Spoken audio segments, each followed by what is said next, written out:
रात गहरी हो चुकी थी। क्षितिज को अचानक महसूस हुआ कि वो किसी अनजानी जगह पर खड़ा है। उसके चारों ओर घना ठंडा धुआं फैला हुआ था, इतना घना कि कुछ दूर तक भी साफ दिखाई नहीं दे रहा था। उस धुंध के बीच सामने एक विशाल पुराना बरगद का पेड़ खड़ा था। उसकी मोटी जड़ों के बीच से ठंडी हवा ऐसे निकल रही थी जैसे पेड़ सांस ले रहा हो।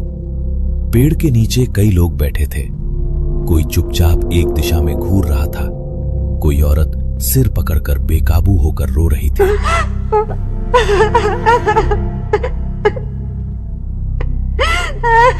एक छोटी बच्ची मिट्टी में कुछ बना बिगाड़ रही थी और एक आदमी बिना मकसद के गोल गोल घूमता जा रहा था। सबकी आंखों में एक ही चीज थी, खालीपन, जैसे उनमें से जीवन का अर्थ ही निकल गया हो। इन्हीं सब के बीच एक लड़की जमीन पर बैठी थी। वो सामने बिखरी छोटी छोटी कवड़ियां गिन रही थी। 2, 4, 6, 8, 10, 12, 14। जैसे ही वो 14 तक पहुंचती, वो जोर से चिल्लाती। उसकी आंखों से आंसू बहने लगते और वो जोर जोर से रो पड़ती।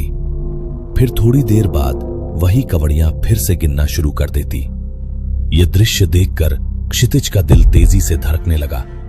उसके पूरे शरीर में ठंडी सिहरन दौड़ गई। उसने डरते डरते आसपास देखते हुए पूछा, तो तुम लोग कौन हो? ये कैसी जगह है? मैं यहां कैसे आ गया? उसकी आवाज धुएं में खो गई। चारों ओर वही लोग थे, लेकिन किसी ने उसकी तरफ देखा तक नहीं, जैसे वो वहां मौजूद ही ना हो। अचानक हवा भारी हो गई और उसी ठहरी हुई हवा में एक गूंजती गहरी अनजानी आवाज फैल गई।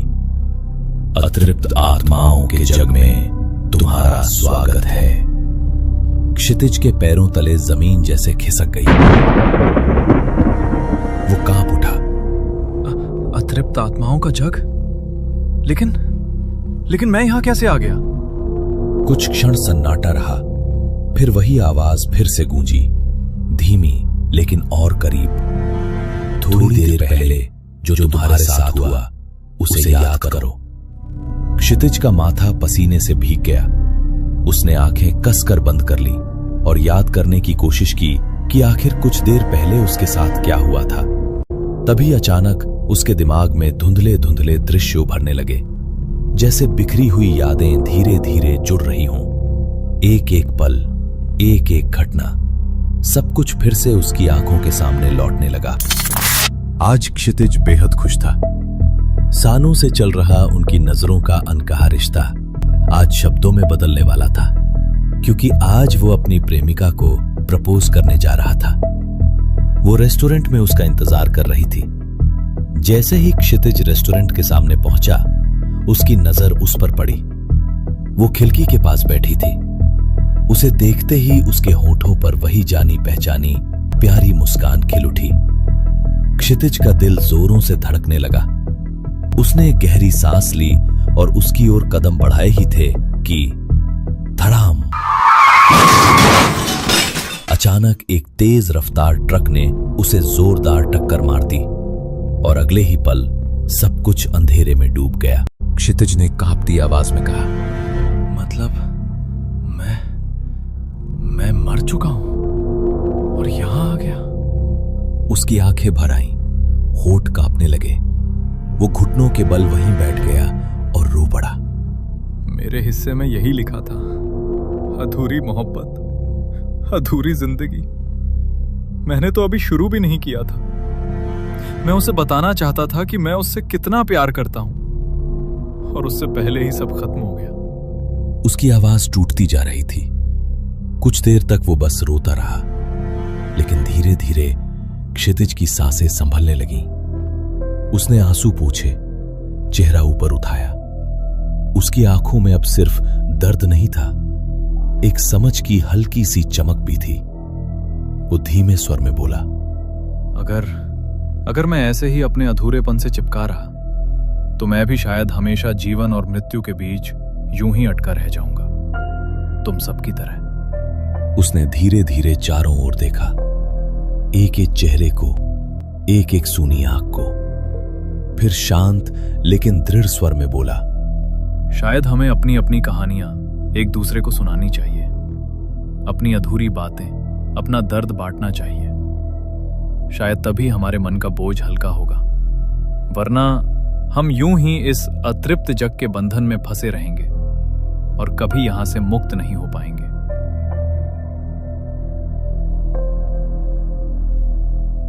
बरगद की जड़ के पास बैठी वो औरत अधूरी बुनी हुई स्वेटर थामे रो रही थी। उसने अपनी कहानी बतानी शुरू की। उसका घर प्यार और अपनापन से भरा हुआ था, बस एक कमी थी, बच्चे का सुख। शादी को कई साल बीत चुके थे, लेकिन सावित्री की गोद अब तक सूनी थी। वो हर बार उम्मीद करती और हर बार टूट जाती। बाहर के लोग ताने देते थे, कभी इशारों में, कभी खुलकर। धीरे धीरे बोलते हुए सावित्री की आवाज भर्रा गई। मेरी शादी को कई साल हो गए थे, लेकिन माँ बनने का सुख शायद मेरे नसीब में नहीं था।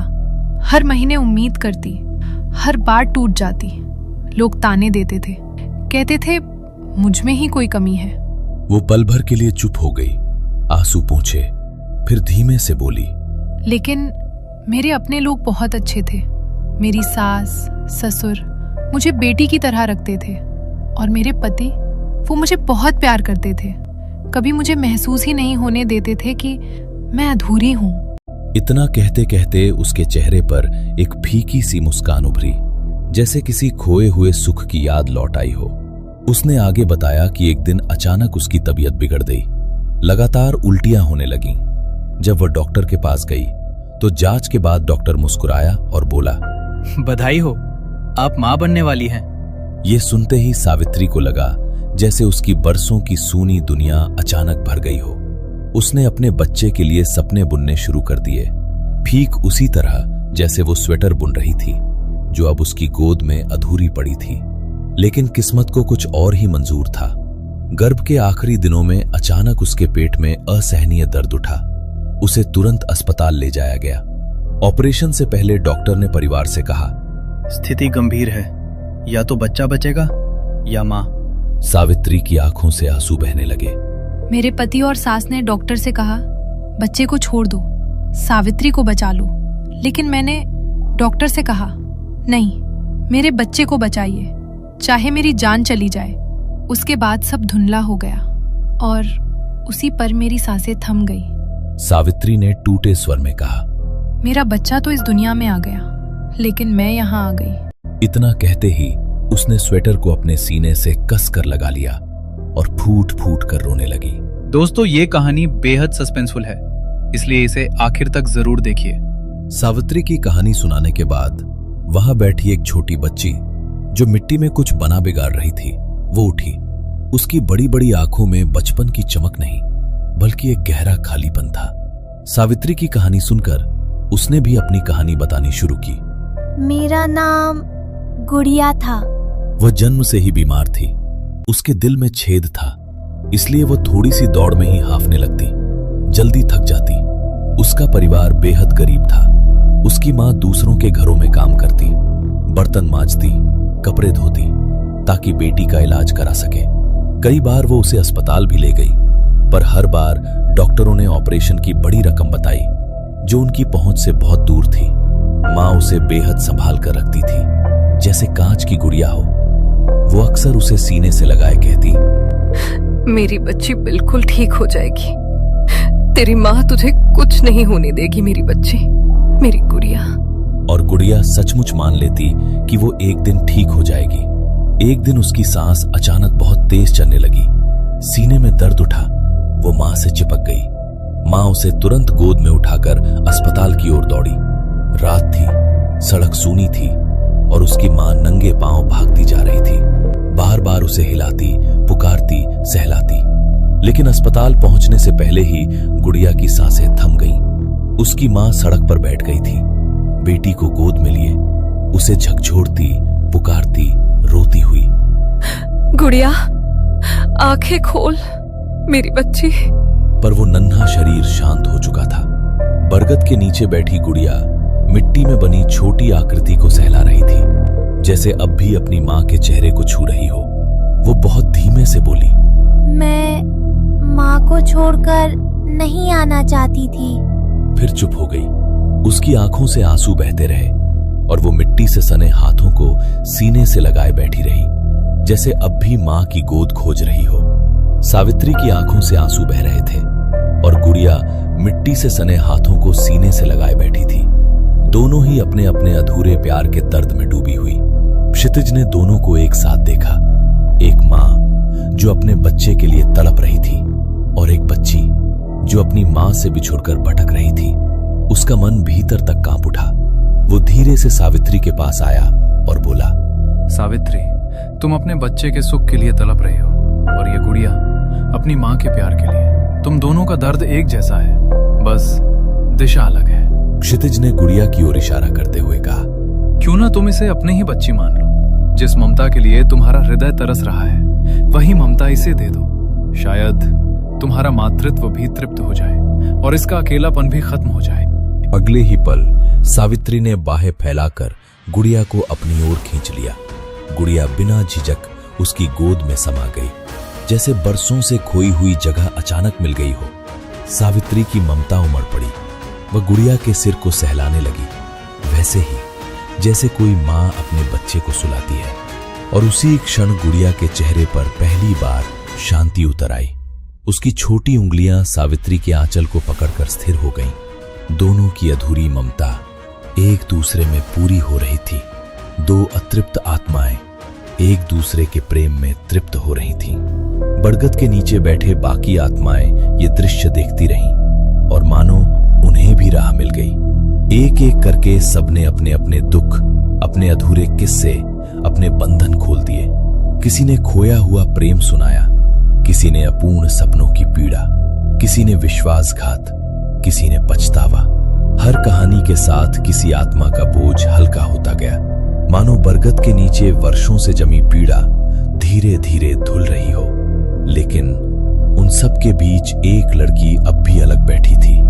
वही लड़की जो शुरू से चुपचाप कवड़ियां गिन रही थी।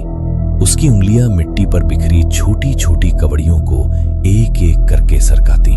2, 4, 6, 8, 10, 12, 14।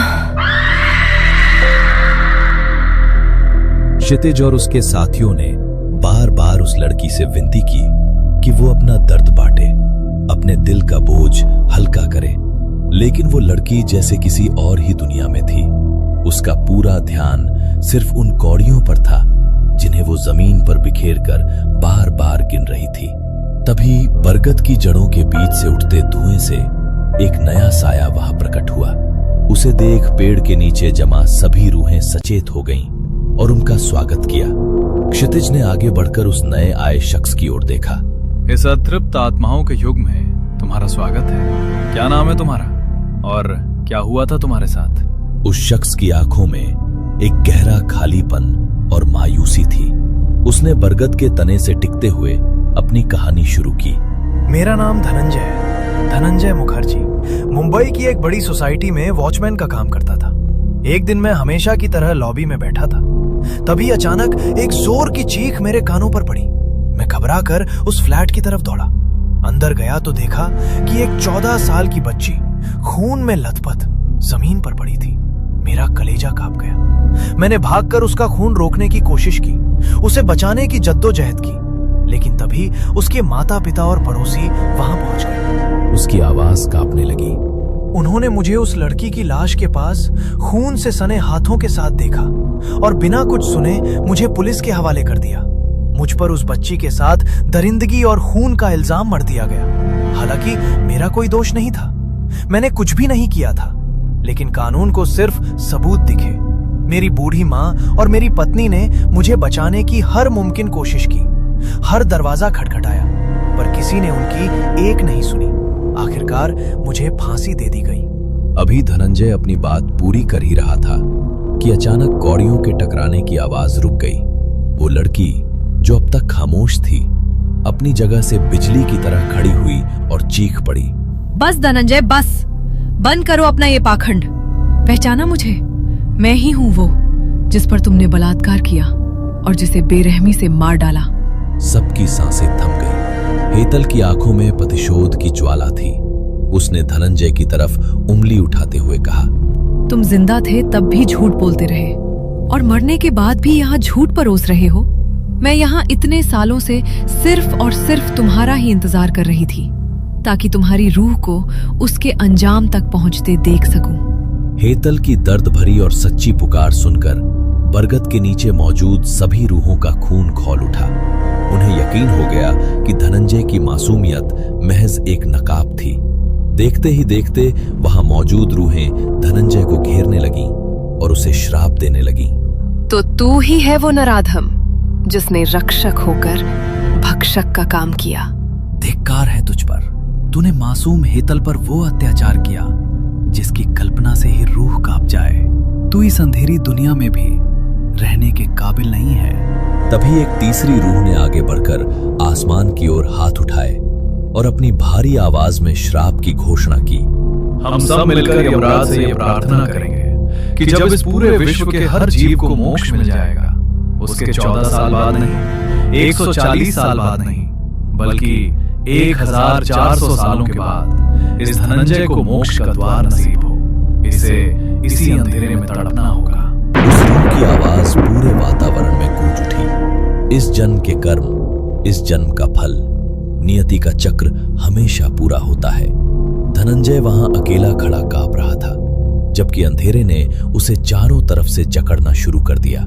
बरगद के पत्तों की सरसराहट जैसे उसके पापों की गवाही दे रही थी। न्याय हो चुका था, लेकिन वो रूहानी न्याय मौत से भी बदतर था।